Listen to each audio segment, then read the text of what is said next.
All right, so I'm back with another song comparison or cover comparison video. And this one is which version of Procreation of the Wicked is the best? Now, Procreation of the Wicked is a song originally created by Celtic Frost, released on their first album or demo, some people, whatever, released on the album, as I like to call it, Morbid Tales. So I wrote this down so you'll see me looking at the paperwork. But here's the various songs that I came across. And obviously, this isn't completely comprehensive. This is just what I was able to find.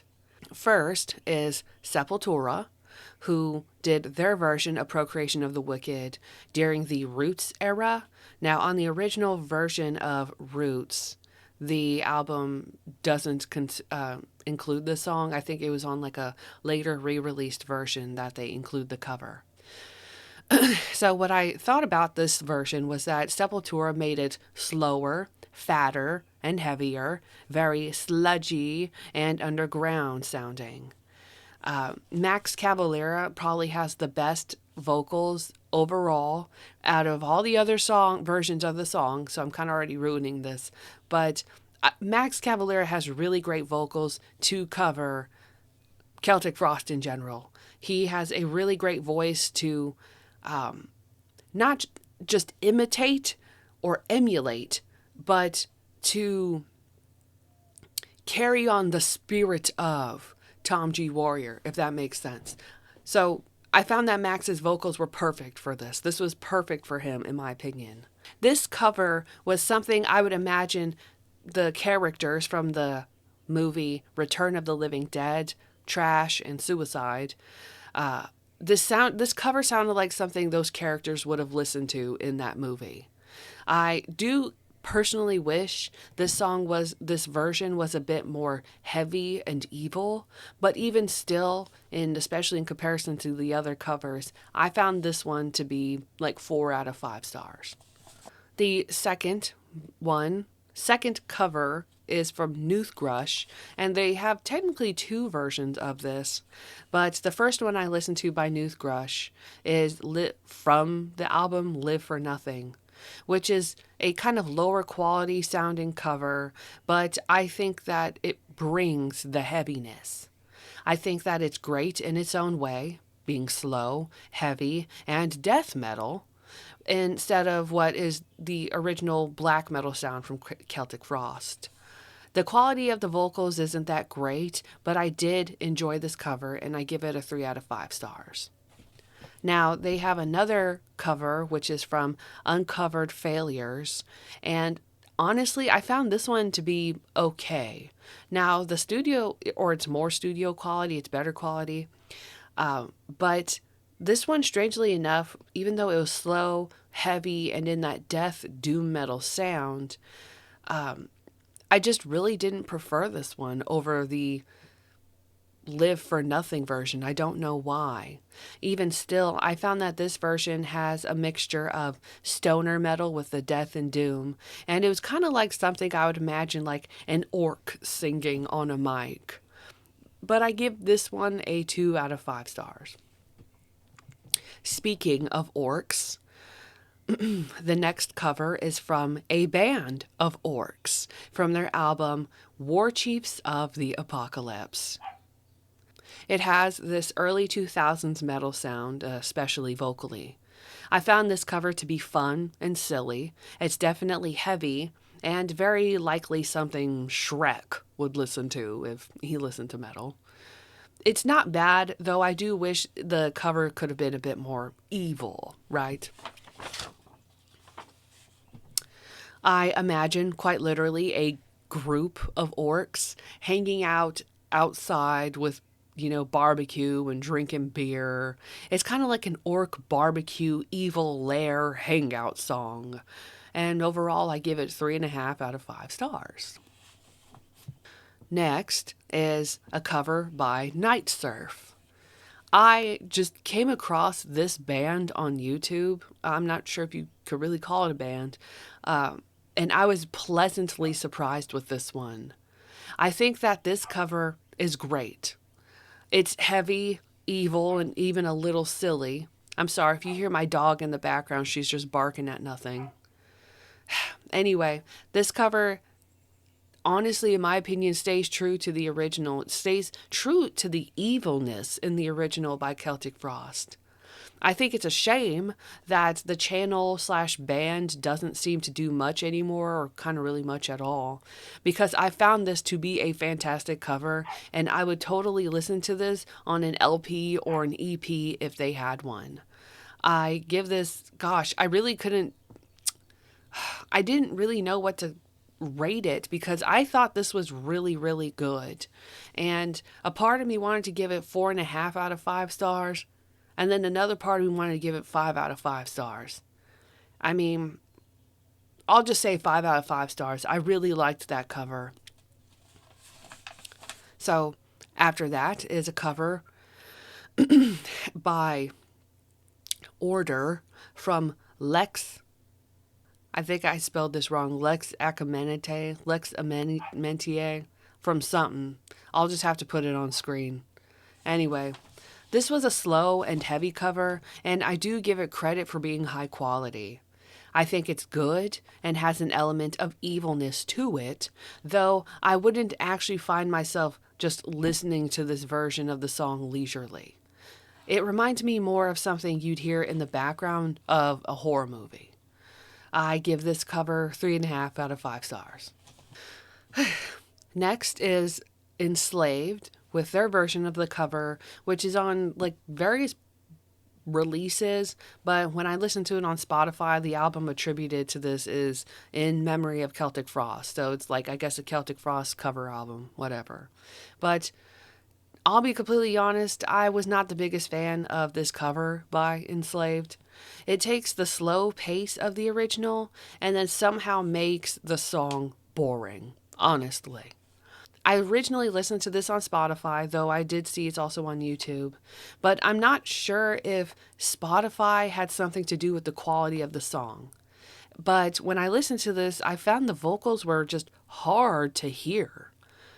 I find that this cover isn't very evil, yet, it's not very evil and it doesn't add anything from the band itself. It's just kind of like, we covered it and that's it. I give this, I don't know why I wrote this down. I wrote down 1.99 out of 5 stars. So not quite 2 stars. After that is a cover by After Blood. And I came across this cover on YouTube and I found it to be okay. While I sort of like the vocals, I found that they fall into that same caveat that many female vocalists fall into, where they have this monster voice, as opposed to having something more authentic and original to themselves. I thought that it was strange on top of that, where the female singer to this band was doing, I hate saying Cookie Monster vocals, because with any other band, I don't feel like Cookie Monster vocals is original, but when it comes to female metal vocalists, it's like they really try to act like Cookie Monster, and that's how the singer to this band was. I thought it was really strange on top of that because Tom G. Warrior's voice in the original version of the song is clean, if you want to call it that. In my opinion, I think that a female vocalist has more opportunity to play with Tom G. Warrior's singing style because of that fact. This is something that you'd even slightly hear, with Triptykon songs, actually. So I don't know if After Blood is still around anymore. It doesn't seem like it. They haven't uploaded to their YouTube in over 5 years. But I give this cover 2 out of 5 stars because the instrumental or the musical instrumentation I thought was also pretty boring. Next is a cover by the band Mortician from House by the Cemetery. This was by far one of the most heavy covers and fits in with the band's slow and heavy style. I'm not the biggest fan of the vocals to this song, the singer kind of sounded like he had heartburn, which I'm not saying that like as if I'm not used to metal vocals, because I am. I just didn't really like the Mortician vocalists' vocals. What I found really interesting about House by the Cemetery, too, this is just completely unrelated, is that they made a song in reference to the movie Driller Killer. So if you are interested in listening to my review or watching my review, I will probably link that or some shit here in the video. But overall, I found that Mortician did an okay cover. I'd give it probably about 2.5 out of 5 stars, personally. Next is the band Ultraviolence, who did 2 covers of this song. And the first one I came across was their one from 2011. So I thought this was another cool cover from the band, which in my other video about the Celtic Frost songs with Circle of the Tyrants, Ultraviolence covered that one too. Now, in comparison to Circle of the Tyrants, I prefer their cover to Tyrants over this version of Procreation of the Wicked. The instrumentation is good, but I felt like there was something missing from the original. The cover just isn't as groovy as I wrote down, and I give this 2011 cover 2 out of 5 stars. Now, after that though, in 2017, they covered the song again, and I just want to point out that these were just all on YouTube. But I liked the 2017 version of their cover better. It's a lot better, in my opinion, and more true to the original. The pulls and bend from the original version of the song are also heard here, which I have to point out. Many covers of this song lost that. And I found that to be essential to the song. Tom G. Warrior would do so many bends and everything when playing guitar, just with Celtic Frost in general, and yet many bands would cover Celtic Frost and they don't include the bends. What I liked about Ultraviolence is that they include all of the bending. So I really liked this cover and I found it to be fun to listen to, and I give this one 3.5 out of 5 stars.